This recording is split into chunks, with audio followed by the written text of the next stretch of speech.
retrouve Fleur Vasseur, écrivaine, réalisatrice qui a réalisé le documentaire Bigger Than Us qui est sorti récemment en France et bientôt à l'international. Je voudrais commencer vers quelque chose. J'ai l'impression, alors peut-être que je me trompe, mais j'ai l'impression qu'il y a quelque chose en commun dans tous les projets. C'est qu'on a l'impression que tout d'un coup, tu tombes amoureuse de personnalités et de personnes qui sont portées par des messages, des projets, des causes, en fait, bigger than them, pour le coup.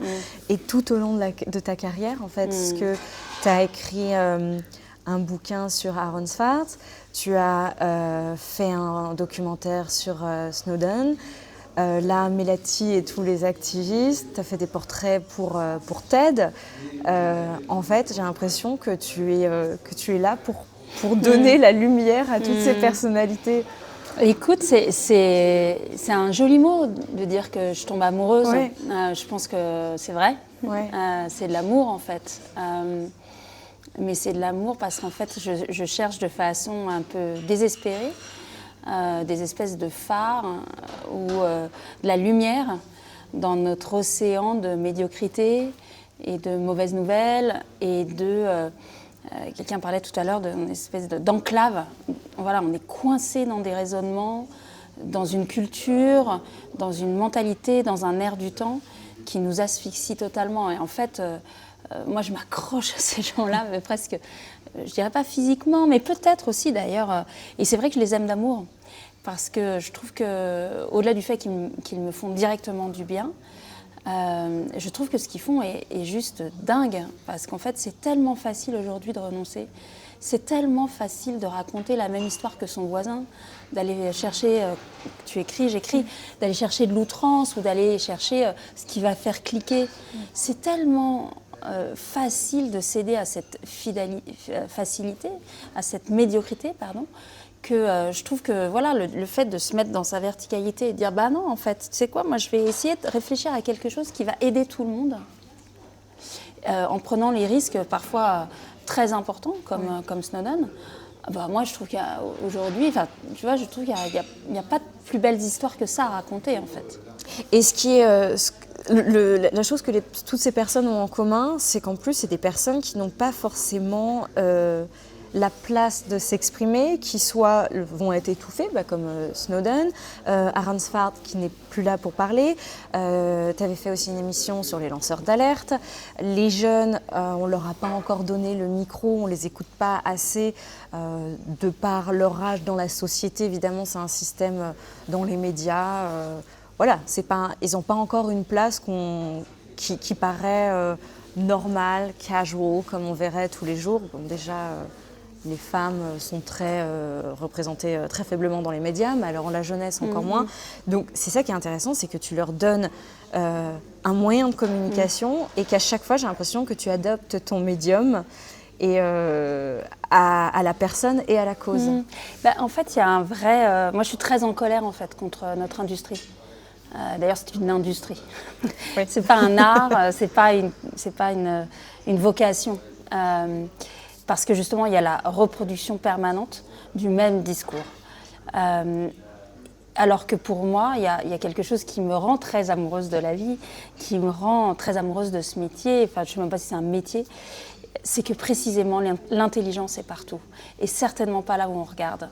Et Bigger Than Us, c'est peut-être même là où je suis allée le plus loin là-dessus. Puisque finalement j'ai été effectivement passer du temps, interroger, écouter des personnes qui ont entre 18 et 25 ans, qui sont au fin fond de l'Ouganda, dans une favela, dans un camp de réfugiés, au Liban, etc. Et qui en fait, par leurs actions, attestent d'une intelligence de situation extraordinaire et très à propos avec ce qu'on va tous devoir traverser, parce que là on est encore bien confortable, tout va bien, etc. Mais là il va falloir commencer à savoir comment on va survivre. Et sur cet énorme basculement, pour moi il est urgentissime d'aller donner la parole à ceux qui ont déjà essayé de survivre, voire qui l'ont fait pour les gens autour d'eux. Et c'est vrai que vu la gravité du sujet, Son côté, j'ai même pas de mots, c'est une espèce de point de bascule.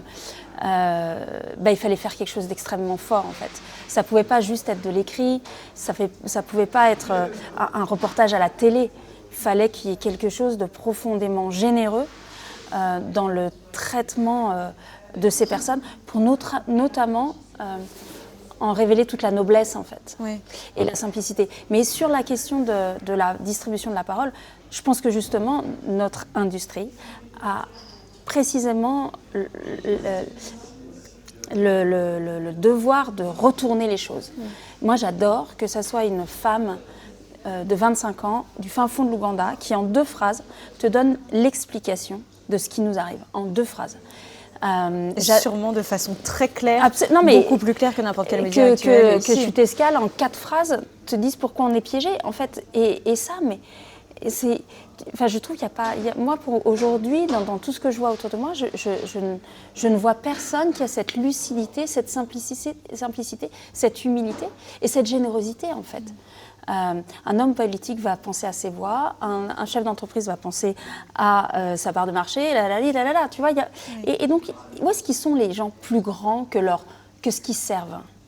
Ou plus exactement, quand est-ce qu'ils se mettent en... Voilà ce que tu disais tout à l'heure, en connexion avec quelque chose de beaucoup plus grand qu'eux, et non pas l'intérêt de l'actionnaire, le vote électoral, etc. Quand est-ce qu'on redevient... profondément lié à l'humanité en fait. Et c'est Memory qui dans le film dit il y a toujours une personne plus grande que toi à l'intérieur de toi, donc laisse-la sortir. Et ceux et celles qui ont dû survivre, en tout cas ces personnes du film qui ont survécu pour elles-mêmes et qui du coup ont embarqué les gens autour d'eux, toute leur communauté, c'est précisément des personnes qui ont laissé quelqu'un de plus grand qu'eux passer à travers eux. Et c'est ça qui me rend... c'est ça probablement dont je suis amoureuse. Ouais, et c'est ça en fait ce qui ressort, c'est beaucoup d'amour de ton regard sur ces personnes. Et ces personnes, ils ont beaucoup d'amour pour leur environnement, que ce soit des personnes, des humains, leur famille et la planète elle-même. Mais c'est le bon mot, je crois que on n'est plus dans... tu vois, l'idéologie, la culpabilité, la responsabilité, je vais aider les autres parce que c'est mon rôle, parce que je suis du bon côté de la barrière, parce que machin. Tout ça, ça ne marche pas. Tu t'intéresses à ça et tu deviens un peu comme ça. Moi pourquoi je vais voir ces personnes? Parce que je suis presque une cannibale, en fait. J'ai besoin d'une vampire, j'ai besoin, tu vois, tu sais bien, quand tu interviews quelqu'un, tu prends une partie de cette personne. Exactement. Ouais. Donc, ce qui me rend folle de joie, c'est de sentir un peu, d'avoir des substrats de cette énergie.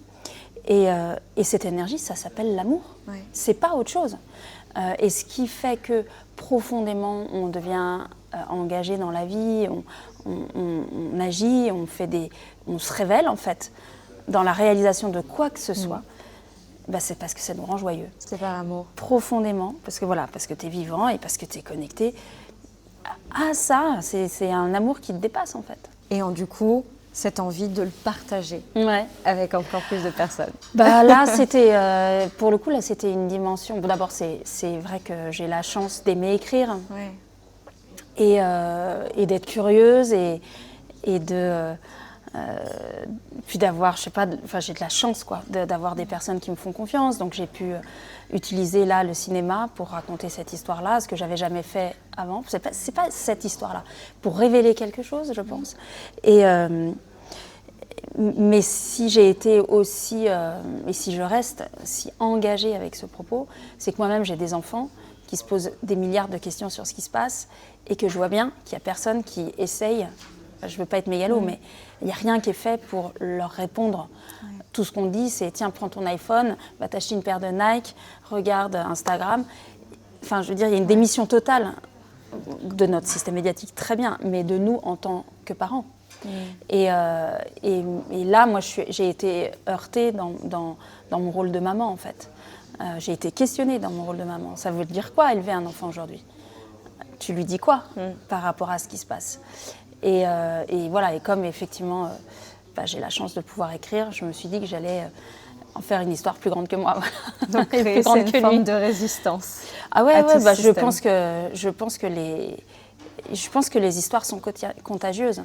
Et quand tu as la chance de pouvoir écrire des histoires, alors c'est génial, mais ça veut dire qu'il faut mettre beaucoup de soin là-dedans. Ouais. C'est Melati dans le film, pareil, elle est dans une école au fin fond du Liban pour les réfugiés syriens. Et elle leur explique ce que c'est que le changement. Et elle leur explique, le changement, c'est une personne qui parle à 2 personnes, qui parle à 1 personne, qui parle à 3 personnes, qui parle à 5 personnes, qui parle à 1 personne, et sans que tu t'en rendes compte. Ton idée, elle a hyper voyagé. Ouais. Et elle s'est diffusée partout. La question, c'est qu'est-ce qu'il y a dans ton idée? Et c'est pour ça que, c'est les accords Toltec, il faut être impeccable avec ses mots. Pareil, quand tu écris, tu as vraiment... tout compte aujourd'hui, vraiment tout compte. Merci. Et du coup, regardez Bigger Than Us, et si ça vous touche, parlez-en à quelqu'un, qui en parlera à quelqu'un, qui en parlera à quelqu'un. Et avec l'effet boule de neige, la petite graine, elle est plantée. Merci. Merci. Merci, Leslie.